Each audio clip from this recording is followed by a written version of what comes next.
Morning peeps, good morning everyone. How's everyone doing? Hopefully you guys are all doing well. Don't forget, if you're new to the channel, like, share, subscribe. I'm still here, obviously. I feel like I've been here for ages. Honestly, it feels like a long time. But I'm not complaining. We're here doing some work, some good work, some different type of work as well. For those of you that don't know why I'm still here, after the boxing, I've been covering a tennis tournament called the Six Kings Slam. So it features 6 of the best tennis players in the world. So Nadal, Djokovic, Alcaraz, Sinner. And it's been good. You know what I've noticed, by the way, as well? You know, a lot of people critique the noise levels at the boxing. The noise levels at the tennis are just different level, like through the roof. I was almost jealous. I was like, bloody hell, why don't we get this at the boxing? So, yeah, that's been interesting to see. The tennis fans in Saudi are a different breed compared to the boxing fans. I feel like boxing is still something that's going to take time to grow over here. So yeah, look, doing the tennis. Then as soon as the final finishes, the finals tomorrow being Saturday, I'm going to go to Diriyah, which is about a 30-minute drive, to cover a little bit of the Ngannou Renan Ferreira fight. That's for the PFL. And then on Sunday, just before I fly out, I have the biggest interview I've ever done in my life.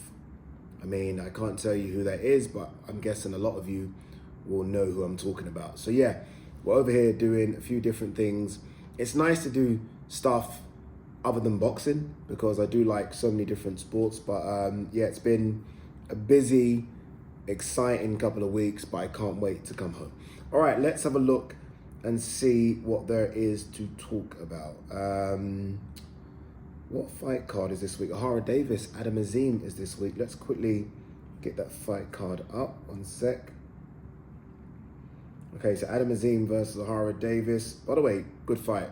Good fight. I like this fight more than the Adam Azim Harlem Eubank. I do.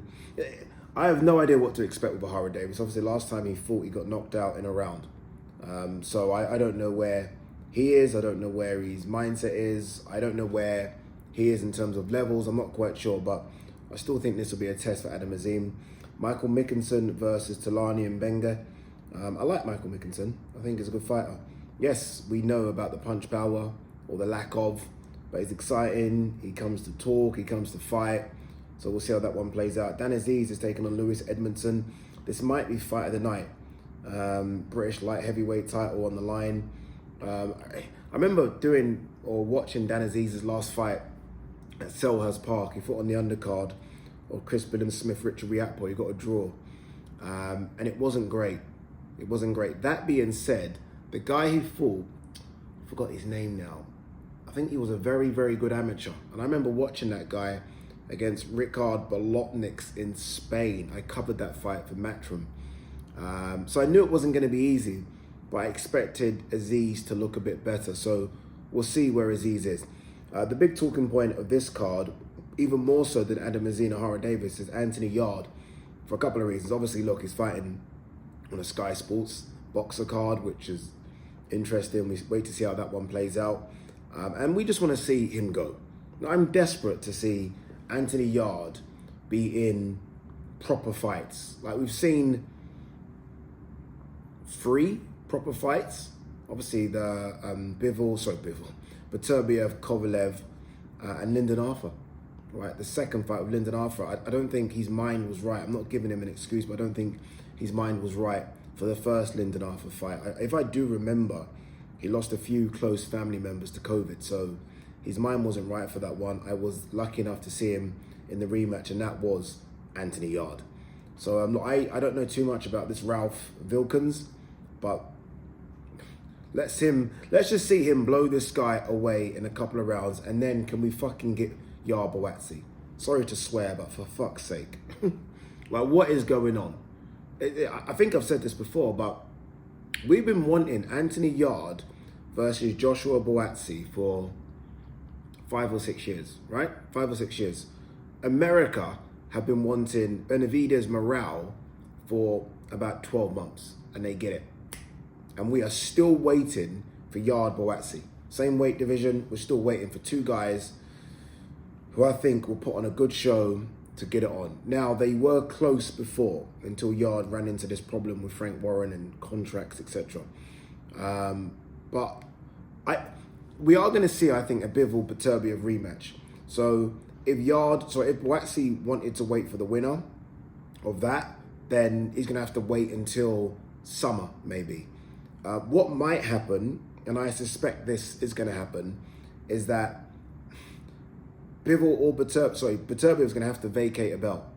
And I can see Yard, I haven't got the rankings in front of me, but I can see Yard and Boatsy potentially fighting for a world title. I don't know. We'll see how it plays out, but I can see that happening. But even if they don't, can they just fucking fight? It's a joke how long this has taken. Honestly, it's actually embarrassing.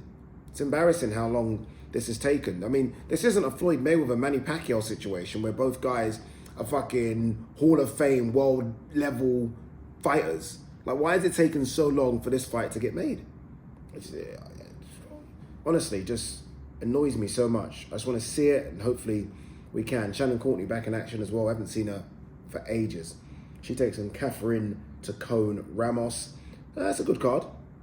If I was back in London, I would have gone to it. It's in my hometown of Stratford/Hackney. The Copper Box is right on the line of both of those. But yeah, looking forward to it. Really looking forward to watching that one if I can.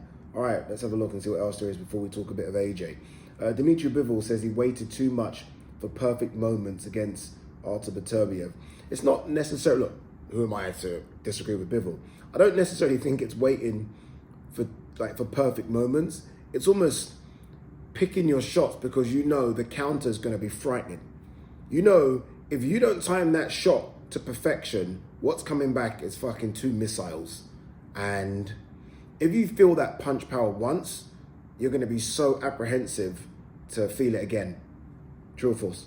So I think it's just a case of trying to find the perfect shot and almost make sure you are employing a hit and don't get hit kind of tactic, which is going to be very, very difficult. So look, I can't wait for it. I can't wait for them to do this again, and they're going to do this again, people. Mark my words, we're going to see this again, I think, March. I think we'll see this in March, and I have a feeling that Eubank Ben will be on the undercard of that as well. You know, I got a couple of messages. I'm not going to say who from because I don't want to out them. I got a couple of messages. I was on the Ariel Helwani show. Me and Ariel started this show, right? I mean, we did a little taping of it on Tuesday. It actually officially starts next week, Tuesday, which is the 22nd. But I was on there. Ariel asked me a question about Mike Tyson and Jake Paul. He said, what's your level of interest? And I said 0. Obviously, look, I watch people fight and I will watch this fight. But in terms of, I guess there's an interest in, like, it shouldn't happen, 0. And there's an interest in just seeing 2 people fight. Like, I will see 2 people fight falling at a pub and just, you know, watch it. Like, oh, okay. Oh. So I'll watch anything. Mike Tyson shouldn't be fighting Jake Paul. Like, and a couple of people reached out to me saying, you're wrong to say that. No, you're wrong to disagree with me. Mike Tyson at 58 years of age shouldn't be fighting a young, fit, healthy, bigger, I don't know if he's stronger at this stage, could be Jake Paul. Like, what's going on? This is ridiculous. This is ridiculous. And these people that reached out to me saying I'm wrong, I mean, no, you're wrong. Like, stop. All right, let's talk Anthony Joshua, Daniel Dubois. Or I say Daniel Dubois. It could be Daniel Dubois. I think it will be Daniel Dubois. But as it stands right now, we don't know, right? Can you imagine the conversations that are going on behind the scenes about this?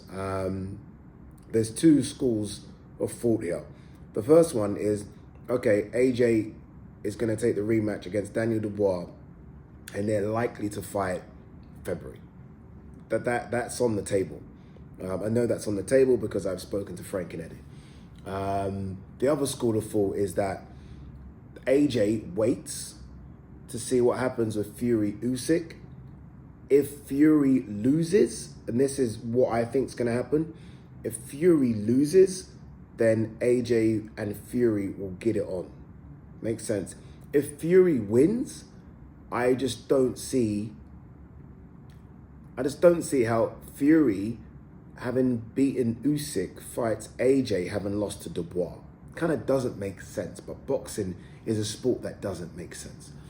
So for AJ right now, it's decisions. What do you do? They're the only two fights I think AJ wants. Like, in front of AJ on the table will be a list of fights, and I think the list has two names on it: Dubois, Fury. You guys know how I feel about AJ still fighting. Look, I probably get a bit too emotional with it. Like, in the immediate aftermath, I made a video saying AJ should retire, which I don't know if I should or shouldn't have done.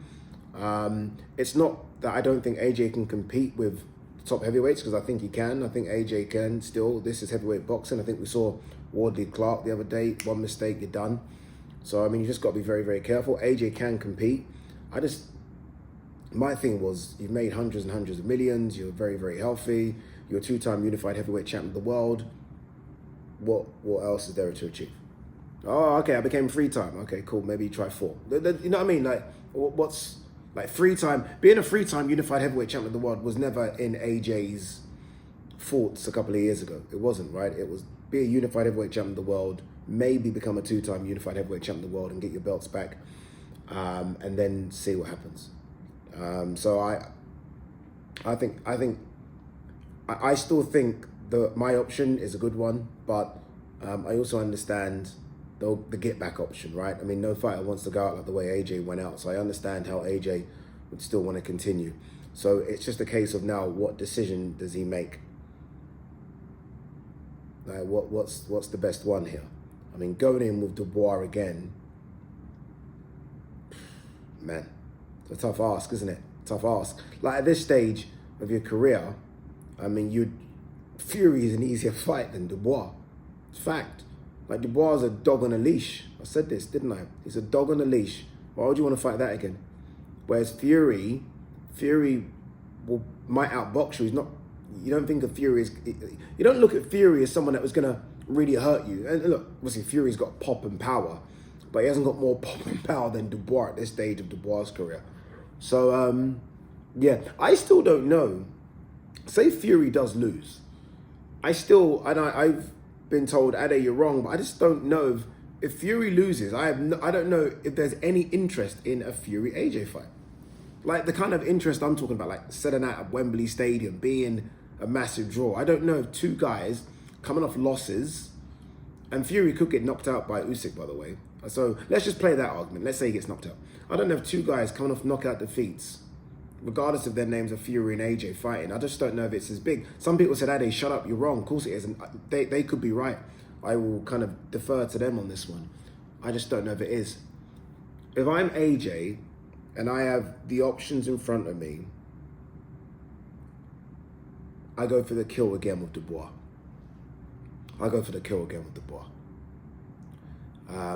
It's fucking rolling the dice. It really is. But AJ's numbers could come up. Like, I don't think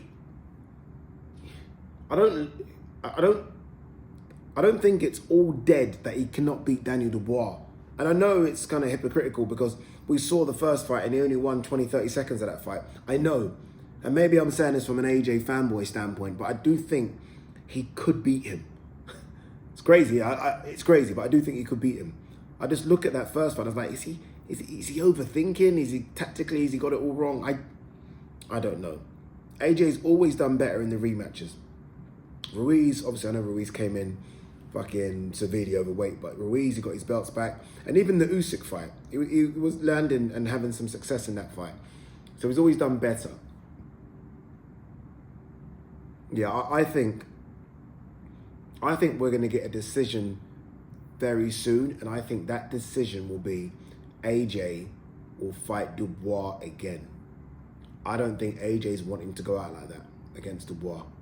I really don't. I think he's going to say, okay, let's go again. And all of a sudden, that's an enormous fight. It is, isn't it? It's as big as the first one. It really is. Because it is do or die. If AJ loses that, then that's it.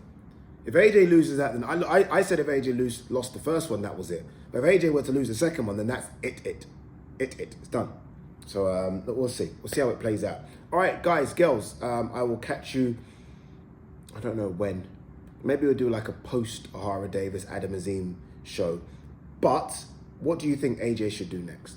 Because you guys, I get too emotionally involved in it. I probably say the wrong thing sometimes. My order would be retirement, if not Dubois, if not Fury. Whereas I know some are like Fury, Dubois, retirement, or Fury, lose, retirement. I don't fucking know. Whatever you guys know, let me know. Peace.